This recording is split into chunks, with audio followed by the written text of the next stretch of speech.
Well, just when it seemed like the tariff headlines were starting to fade away, trade tensions are heating up once again. Yeah, the Trump administration is proposing 50% tariffs on many Canadian products, raising new questions about whether consumers could once again see higher prices. So let's bring in our chief business correspondent, Taylor Young. We've been down this road before, right? But what should consumers be watching out for this time? Yeah, I think the biggest takeaway right now is that this does not mean that prices are going to magically jump overnight. These proposed tariffs, they do apply if this is passed, that they'll impact many of Canadian imports, but not all of them.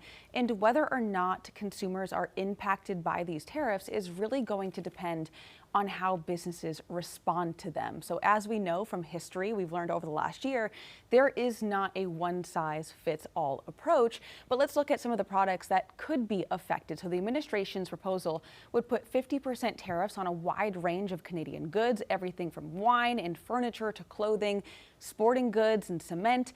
If they move forward as planned, these tariffs would take effect next month. But it's also important to point out that some of Canada's biggest imports, including energy, farming materials, and critical minerals, would be exempt from these tariffs. So that means impact wouldn't be spread evenly across every product coming from Canada. So now the question becomes, if these tariffs are implemented, who ends up absorbing these higher costs? Is it businesses or is it consumers? Okay, so Taylor, after about a year of living with these tariffs, how much do they actually impact prices? So the exact impact is still being debated, but economists generally say, and also the Federal Reserve of Boston, that many businesses did in fact pass on the cost of these tariffs to consumers, but it did vary greatly depending on the product and the industry, because we saw some businesses absorb these costs, like we just mentioned, mainly to stay competitive with their competitors, or they switched up suppliers. We actually saw some businesses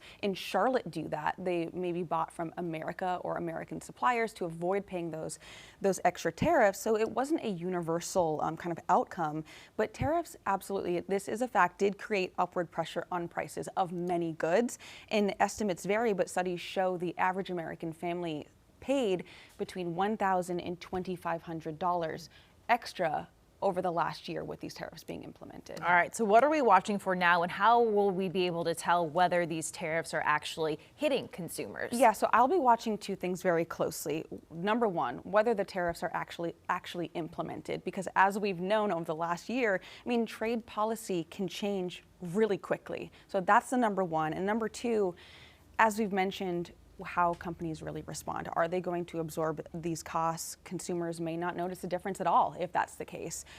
Or if they pass them on to consumers, then of course you could start seeing an impact at the cash register. As we know, this is a fluid development. You know, things are changing very quickly, but if everything goes as planned for the administration, these tariffs would take place on August 19th. So we will find out shortly kind of how this plays out. Yeah, we will.